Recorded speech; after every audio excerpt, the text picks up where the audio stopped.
बहुत समय पहले की बात है। एक छोटे से गांव में रामू नाम का एक लकड़हारा रहता था। वह अपनी पत्नी और दो छोटे बच्चों के साथ एक साधारण सी झोंपड़ी में रहता था। रामू बहुत मेहनती और सीधा सादा व्यक्ति था।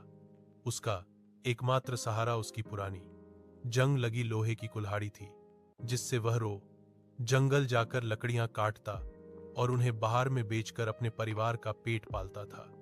उसका जीवन गरीबी में कट रहा था, पर वह कभी किसी से कुछ चुराता या बेईमानी नहीं करता था।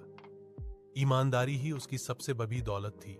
नदी के किनारे अनहोनी एक कड़कड़ाती ठंड की सुबह रामू पास की नदी के किनारे एक बड़े पेड़ को काट रहा था। वह पूरी ताकत से अपनी कुल्हाड़ी चला रहा था कि तभी एक झटके के साथ कुल्हाड़ी का हत्था उसके हाथ से फिसल गया। कुल्हाड़ी हवा में उछली और छपाक की आवाज के साथ नदी के गहरे पानी में जा गिरी। रामू ने घबराकर पानी में देखा। नदी बहुत गहरी थी और उसका बहाव भी धीमा था। उसने तुरंत अपनी कुल्हाड़ी ढूंढने की कोशिश की, पर वह कामयाब नहीं हो पाया। अब वह क्या करता? उसकी आजीविका का एकमात्र साधन उसकी कुल्हाड़ी पानी में खो चुकी थी। वह उदास होकर नदी के किनारे बैठ गया। उसके आंखों से आंसू बहने लगे। उसने रोते हुए कहा, हे भगवान, अब मैं क्या करूंगा? इसी कुल्हाड़ी से मेरे बच्चों को खाना मिलता था, अब वे भूखे रह जाएंगे। जल देवता का आगमन। रामू की करुण पुकार सुनकर नदी के देवता जल देवता प्रकट हुए। उनकी दाढ़ी सफेद थी और उनके चेहरे पर एक सौम्य मुस्कान थी। जल देवता ने रामू से पूछा, वत्स, तुम इतने दुखी क्यों हो? रामू ने हाथ जोड़कर पूरी बात बताई। देवता, मेरी कुल्हाड़ी नदी में गिर गई है।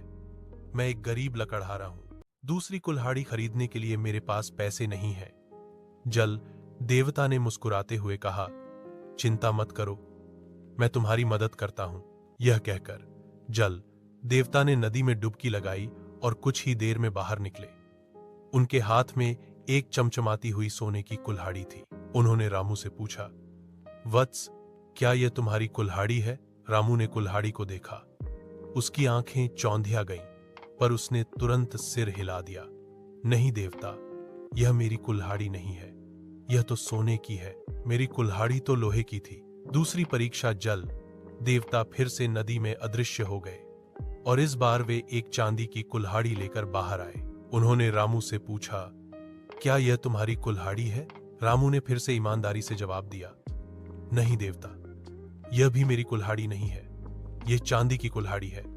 मेरी कुल्हाड़ी तो बहुत पुरानी और साधारण थी। ईमानदारी का पुरस्कार। जल देवता तीसरी बार नदी के अंदर गए और इस बार वे रामू की पुरानी जंग लगी लोहे की कुल्हाड़ी लेकर बाहर आए। इस बार रामू की आंखें खुशी से चमक उठी। हाँ हाँ देवता, यही मेरी कुल्हाड़ी है। आपका बहुत बहुत धन्यवाद। रामू की ईमानदारी देखकर जल देवता बहुत प्रसन्न हुए। उन्होंने रामू से कहा, वत्स, मैं तुम्हारी ईमानदारी से अत्यंत प्रसन्न हूं। तुमने सोने और चांदी की कुल्हाड़ी को देखकर भी लालच नहीं किया और अपनी सच्चाई पर अटल रहे। तुम्हारी यह ईमानदारी ही तुम्हारी सबसे बड़ी संपत्ति है।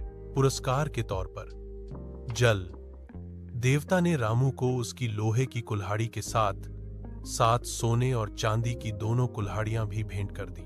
रामू ने जल देवता को झुककर प्रणाम किया और तीनों कुल्हाड़ियों के साथ खुशी घर लौट। ऐसे ही मजेदार कहानी के लिए हमारे चैनल को लाइक एंड सब्सक्राइब करें। धन्यवाद।